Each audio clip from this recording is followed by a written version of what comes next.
The stadium thundered with pomp and circumstance. Rows of blue and gold robes swaying like waves as mortarboards caught the light. My phone buzzed in my pocket. And suddenly the sunshine felt brittle.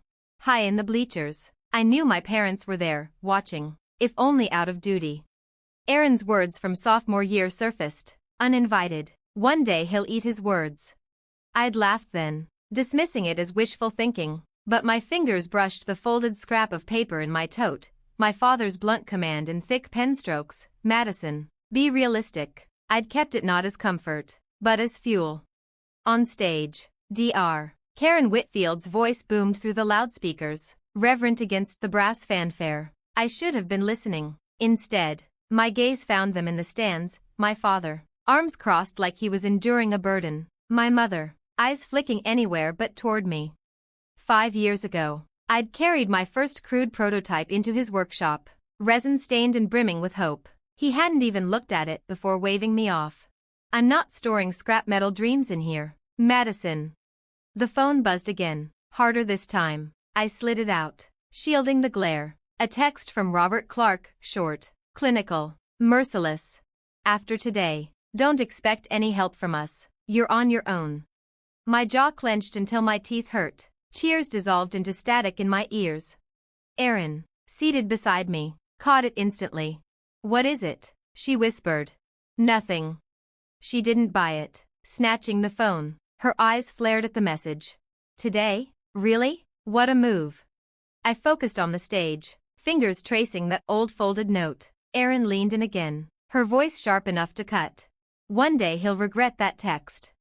A thin smile tugged at me. Maybe that day's closer than you think. The crowd roared as honorary degrees were announced. I wasn't hearing them, I was replaying every dismissal, every be realistic, every withheld nod of approval.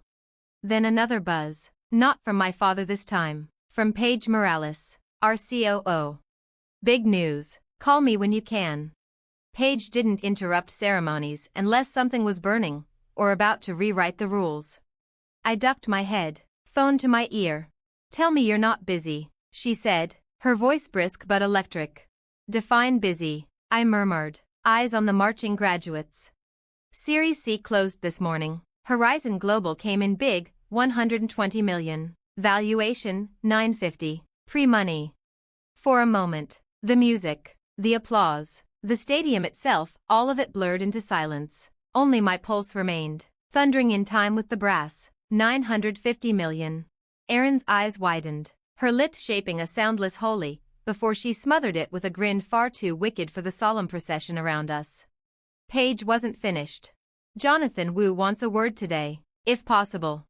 I opened my mouth to answer, but movement on the aisle caught my attention. My father. My mother trailed him as he worked his way down, pausing every few steps to clasp a hand or murmur a greeting. His voice carried easily over the cheer. Still chasing pipe dreams, he told a stranger warmly. The joke pitched just loud enough for me to hear. Probably on the phone, begging for money. The words weren't a punch, just the slow grind of stone against stone. Erin stiffened beside me, jaw set. My fingers found the crease of that folded scrap of paper in my bag. Be realistic. The ink had faded, but the weight hadn't. Tell Jonathan I'll call after the ceremony, I said evenly into the phone, scrubbing any trace of heat from my voice. That's what I like to hear, Paige replied, brisk again. Enjoy today. You've earned it. The line clicked off. Erin leaned close, voice low and fierce. This is your moment. He just doesn't know it yet. I kept my eyes forward, my mouth flat, adrenaline and restraint wound so tightly together I could hardly breathe. The stadium smelled of cut grass and sunscreen. Somewhere in the rafters, a vuvuzela blared, absurd against the strings. Then another vibration, stronger. Incoming call, Jonathan Wu. I didn't need to look to know my father had drifted closer. 2 rows, maybe less. Congratulations, Madison, Jonathan said, his tone deliberate. You're everywhere. Bloomberg, TechCrunch, Forbes, embargo lifted 2 minutes ago. My gaze flicked toward the scoreboard screens. Too bright to read but easy to imagine, my name scrolling across all 3. A current of satisfaction pulsed under my ribs. Jonathan's voice sharpened. Horizon committed this morning. 10-year partnership. 2 plants breaking ground now. 3rd pending EPA approvals. Signals look good. I let the numbers hang there, heavy as iron. Erin's eyes found mine 2 seats down. Her expression demanding, "Do you hear this?" And Jonathan continued. Detroit pilot replaced 38% virgin aggregate. Costs down 21%. Public records hit this afternoon. His voice softened. It's working, Madison. And it's yours. The brass swelled again, the PA droning through another wave of names. 2 rows up. My father paused. His head tilted, like some part of him had caught the echo of Jonathan's words.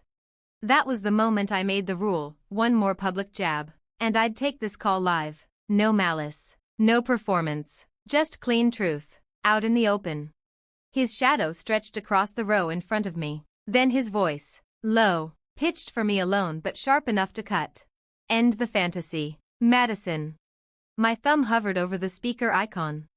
And when I pressed it, I didn't raise my voice. I raised the volume.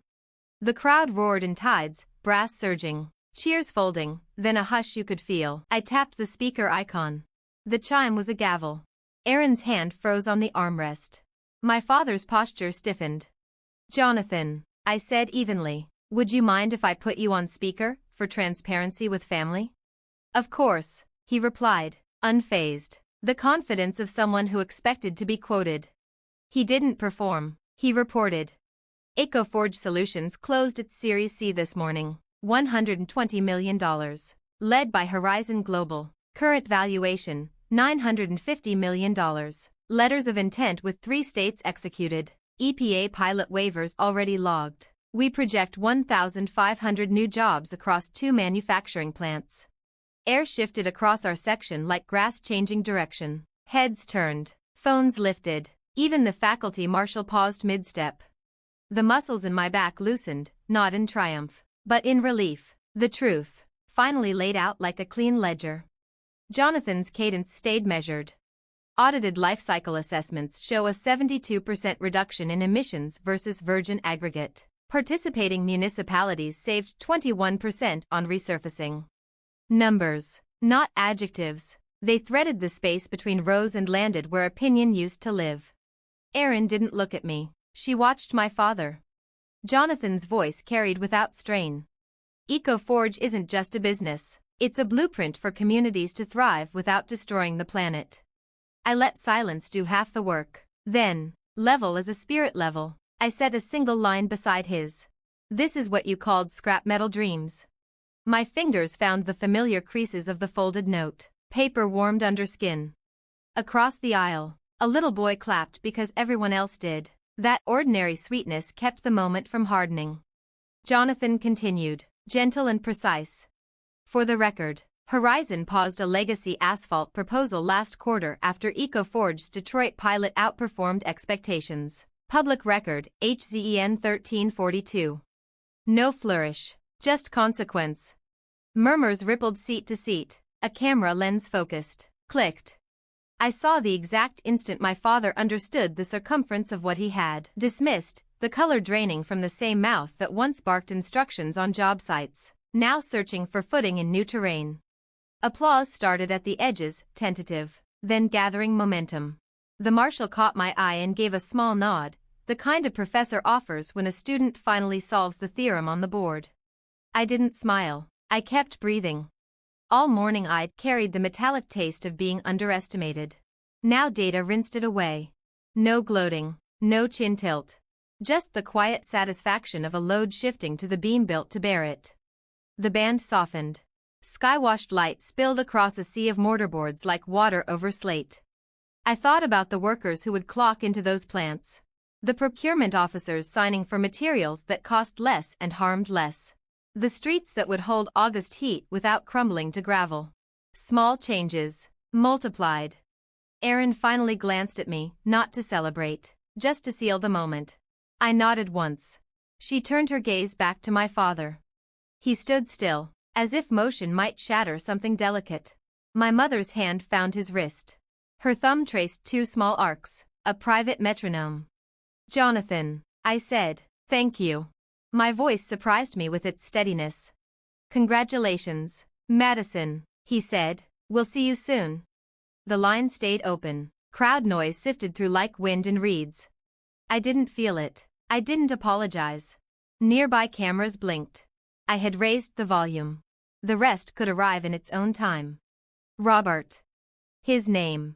My father. We need to talk. Now. I ended the call, slipped the folded note into my palm, and stood.